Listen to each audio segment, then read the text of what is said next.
탁순. 탁순은 누구인가? 창원 특례시청 홈페이지에는 창원의 역사에 탁순국이라고 있었다고 이렇게 기록하고 있다. 그럼 그 탁순은 무슨 뜻인가? 이에 대해서 연구를 해보았다. 2000년 전 한반도 사람들의 얼굴 모양이 현재와 같지 않다는 것은 독자들도 다 아실 것이다. 한반도 역사상에 계속 다른 종족들이 들어와서 피가 섞여서 그래서 그 얼굴 모습들도 변해만 갔다. 삼국시대, 고구려, 백제, 신라인들의 얼굴 모습은 달랐다. 지역적 특성을 가지고 수백 년간 살아가면서 그 지역의 얼굴 모습이 생긴 것이다. 그리고 신라에 의해 삼국의 일부는 통일되었고 통일신라 이후에 고려시대의 국경이 더 넓어졌고 전쟁을 통해서 몽골인들의 피가 많이 유입되었다. 조선시대는 영토가 좀 더 넓어졌기에 또 다른 얼굴들로 변해간 것이다. 현재도 경상도인들의 얼굴 모습과 전라도인들의 얼굴 모습은 다르다. 지역에 따라서 그곳에서 나는 곡식과 물을 먹고 산의 기운과 바람의 기운을 통해서 지역적으로 얼굴 모습은 달라지는 것이다. 일제시대의 만주로 살기 위해서 떠난 사람들의 후손들이 100년이 지나서 돈을 벌려고 한국으로 들어왔다. 이들은 중국 교포라고 한다. 근데 그들의 모습은 한국인의 모습이 아니라 만주인들의 모습이다. 이들이 몇 년간 한국 생활을 하면서 적응하면 그들의 모습은 어느새 한국인들을 닮아간다. 이렇듯 같은 듯 하지만 다른 모습을 하고 사는 게 한반도인들이다. 한반도는 혼혈민족이지 절대 단일 혈통은 아니다.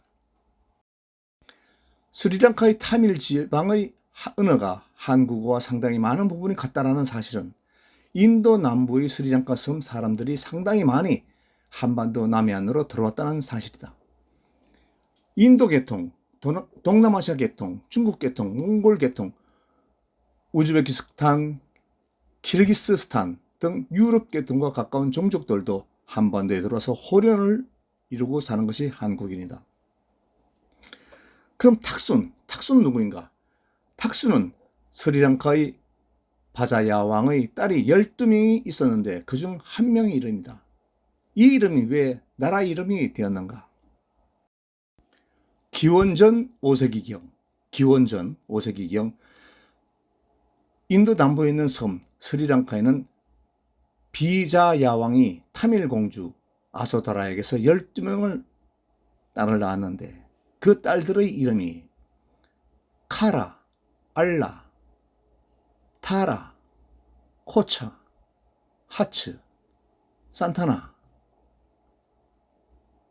촐마, 콘찬, 사이지, 유메, 탁순, 탁기탄 이렇게 12명의 공주가 있었다. 이런 12명의 공주 이름이 그런데 이 공주들의 이름을 일본 서기에는 변진 12국의 나라에 이 이름을 접목하여 나라의 이름을 붙였다. 그러니까 일본 서기에는 변진 12국의 이름을 모두 이렇게 스리랑카 공주의 이름을 갖다 붙인 것이다. 그래서 골포국을 탁순국이라고 이렇게 명명했다는 것이다. 기원전 5세기경의 이름들이 바다를 통해서 일본으로 그리고 또 한반도로 들어왔고 이들 12명의 공주들의 이름이 변진 12국의 국명으로 붙여서 일본 서기에 기록하고 있다. 그러나 변진 12국의 이름은 한반도에선 다르게 불렀다. 즉 탁순국이 아니라 골포국이었고 하만 지역이 알라국이 아니라 아라가야였다. 이렇듯 일본 서기는 제멋대로 변진 12국의 이름을 스리랑카 공주 이름을 갖다 붙인 것이다. 그렇다면 일본 열도에 대해 알아볼 필요가 있다. 기원전에는 세계적으로 인구가 그리 많지 않았다. 한 달 전에 아내와 딸이 일본 동경을 다녀왔다. 동경 거리를 걷고 있는데 남자나 여자나 모두 키가 작았다. 키가 큰 사람이 보이지 않았다. 내 딸은 170cm인데 단연 돋보이는 모습이었다. 그래서 알아보니까 일본 여성의 평균 신장이 155cm라는 것이다. 아니, 우리나라보다, 한국보다 잘 먹고 잘 사는 나라의 사람들이 왜 한국 사람보다 키가 작을까? 이들은 왜 이렇게 키가 작은가? 일본 열도의 토착민들은 아이누족이라고 한다. 아이누족. 이들은 같은 종족끼리 수천 년을 살아가면서 건친 결혼했다. 그 건친 결혼의 결과 종족을 작게 만들고 불량하게 만들었다. 이런 일본 열도의 역사상으로 서기 390년 광개토 대왕이 백제를 공격하여 백제의 응신왕이 백제 유민을 데리고 일본 열도로 건너가서 일본의 최초 정권인 야마토 정권을 만들었다. 그리고 서기 475년에 장수왕이 또 백제를 공격하여 백제의 계로왕을 죽였다. 왕이 죽으니 구심점을 잃은 백제인들은 또다시 많은 사람들이 일본 열도로 건너갔다. 그리고 서기 660년 백제 멸망으로 또 상당히 많은 백제인들이 일본 열도로 건너갔다.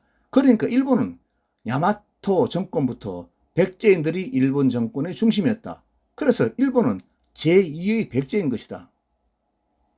이 백제인들은 아이누족보다는 신장이 큰데도 불구하고 1000년이 흐르는 세월 동안 아이누족들과 피가 섞이면서 키가 커지지 않는 것이다. 이에 비해 한국인들은 먹고 살기가 좋아지자 여러 종족들의 집합체이므로 서구인들의 피들이 동양인들과 뒤섞여지자 오늘날과 같이 남자는 평균 신장이 173cm, 여자는 161cm이다. 항해술의 발달로 해양에 접한 나라들은 교류가 활발해지고 스리랑카인들도 일본 열도로 들어가서 인도 스리랑카의 문화를 전했고 한반도에도 그랬다. 스리랑카의 초대 국왕의 전설은 그대로 일본 열도로 전해지면서 마한 백제인들이 그렇게 명칭을 붙였는지 아니면 열도에 사는 백제인들이 이름을 붙였는지는 명확하지는 않으나 비자야왕의 딸들의 이름을 변한 지역의 12개 나라에 그대로 적용하여 12개 나라의 이름을 그렇게 붙였다는 것이다. 그러니까 탁순이라는 이름은 아무 의미가 없는 것이고 비자야왕의 딸의 이름이다. 자기들 멋대로 나라 이름을 그렇게 만들어놨는데 어쩌란 말인가. 그런데 그것을 왜 창원시청 공무원들은 창원의 역사에다가 탁순국이라는 이름을 붙여놨는가. 이것은 공무원들의 정신상의 문제가 있는 것이다. 창원의 역사를 보면 창원의 역사의 시작은 골포국이다. 그런데 왜 이렇게 골포국이라고 명칭을 붙였는지는 알 수가 없지만은 중국 삼국지 위지 동요 중에는 그러니까 서진의 진수가 서기 233년부터 297년까지 지은 책인데 이 책에는 미오 야마국이라고 기록되어 있다. 그러니까 한반도에서는 골포국, 일본에서는 서기 300년경에 골포국이 망하고 탁순국이 생겼다. 탁순국이 있었다. 이렇게 기록해 놓은 것이다. 그런데 삼국사기나 또는 중국의 그 사료에는 골포국이 언제 망했는지 기록이 된 게 없다. 그런데 서기 720년경부터 쓰여진 일본 서기에 골포국을 탁순국이라 했고 탁순국이 서기 531년경부터 542년 사이에 멸망했는데 탁순국의 마지막 왕이 아리사등이라는 기록까지 하고 있다. 역사 공부는 아무나 자유롭게 할 수 있다. 그런데 적어도 한국 사람들이라면 한국 역사의 기록은 한국의 역사대로 써야 된다. 삼국사기나 삼국유서 또는 중국의 삼국지 위지 동유전에 이런 기록이 없다 그러면은 창원의 역사에 기록하지 않으면 되는 것이다. 이런 공부를 한 향토사학자나 학자들의 글을 써가면서 글을 인용하면서 그 근거로 창원시 홈페이지에 탁순국이 창원의 역사라고 기록하고 있는 것은 잘못이다. 창원시 공무원들은 자존심도 없는 한심한 자들이다. 자신들이 홈페이지에 이렇게 실려 있어도 아무런 인식도 없다. 그런데 우리나라 삼국사기 김부식이가 지은 삼국사기는 정확한 것인가? 많은 부분이 틀려 있다. 사기를 친 분도 많다. 사기를 쳤기 때문에 삼국사기로 했을까? 삼국사기에 기록된 포상팔국의 전쟁, 즉 서기 209년 포상팔국이 아라가야 함안 지역이다. 과 전투를 벌이고 서기 212년에 금강국과 전투를 벌이는데 아라가야 금강국은 신라와 연합해서 골포국을 괴롭혔기 때문에 골포국은 7개국의 도움을 받아서 8개 국가가 모여가지고 함안 아라가야를 공격해서 아라가야의 항복을 받았다. 그런데 삼국사기에는 신라의 도움을 받아서 아라가야가 포상팔국을 이겼다고 기록하고 있다. 아니, 전쟁에서 진 골포국이 어떻게 또 3년 뒤에 무슨 힘이 있어서 또 전쟁을 치를 수 있는가? 그러니까 삼국사기는 완전히 김부식이 신라 위주로 기록한 것이다. 3년 뒤 서기 212년에 포상팔국은 다시 금강국을 공격하려 하자 금강국은 왕자를 신라에 보내서 원군을 요청하였으나 원군들이 오기 전에 왼쪽에서는 골포국, 오른쪽에서는 부산 지역의 동독국이 쳐들어오자 싸우지도 않고 항복을 했다. 신라가 뒤늦게 전쟁에 참여하자 포상팔국은 울산까지 진격하여 함락을 하였다. 포상팔국의 승리했다. 그 후 금강가야와 골포국은 망할 때까지 싸우지 않고 살았다.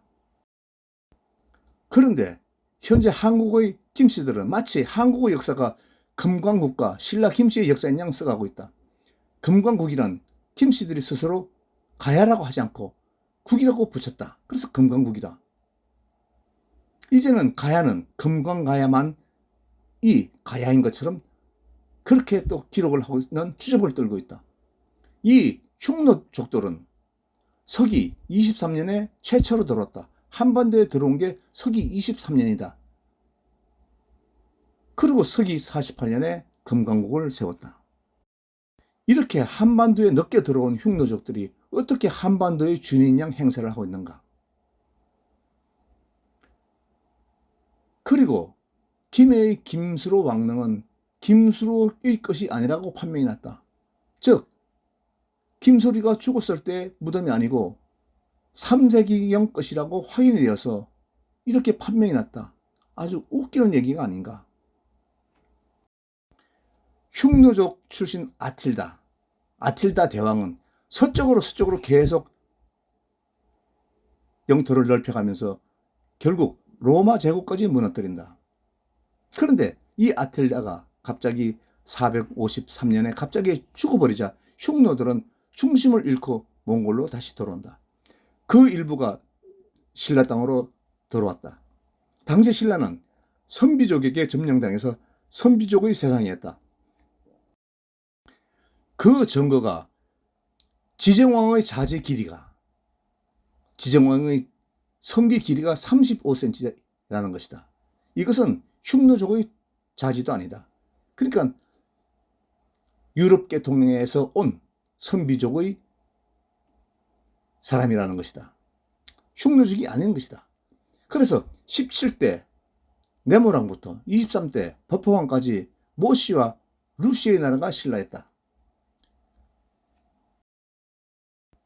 이렇게 신라 지역에 힘을 못 쓰고 있으니까 신라 지역의 흉노족들은 김씨들은 아틸라의 죽음으로 돌아온 흉노족의 도움을 청해서 그래서 대거 신라로 흉노족들이 들어온다. 상당한 인구가 신라로 들어왔다. 그러니까 그 세력에 의해서 법황왕을 줄이고 7살밖에 안 되는 김진흥을 왕으로 세운다. 바로 이 김진흥이 진흥왕이다. 이때부터 신라는 완전히 김씨 세습 왕조가 된다. 엄청나게 불어난 흉노족들의 숫자는 이들을 감당할 나라가 없었다. 그래서 주변국들은 모두 신라에 복속되었다. 그래서 금강국도 531년경에 멸망을 하고 골포국도 540년경에 멸망을 한 것이다. 김부식은 사기를 쳤다. 17대부터 23대 법화왕까지 김씨가 아니라 모용씨의 왕이었다는 사실을 감추고 있는 것이다. 그러니까 경상도 지방에서 발견된 신라의 근간이라는 것은 김씨 것이 아니라는 사실이다. 김이 대성동 고분에서 출토한 유물도 김씨들의 것이 아니라 선비족들의 유물이라는 것이다. 이것이 이제는 서서히 다 밝혀졌다. 마치 대한민국 역사가 김씨들의 역사인 것처럼 이렇게 요새는 역사 왜곡이 심하게 되고 있는데, 한반도에 들어온 김씨들의 역사는 2000년에 불과하다.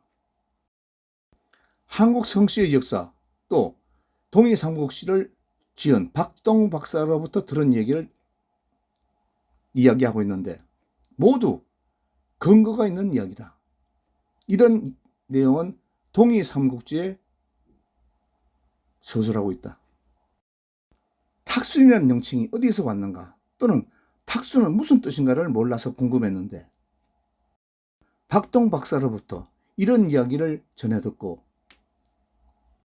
모든 의문이 풀렸다. 즉 탁순은 스리랑카 비자야 왕의 12명의 공주 중 한 명의 이름인 것이다.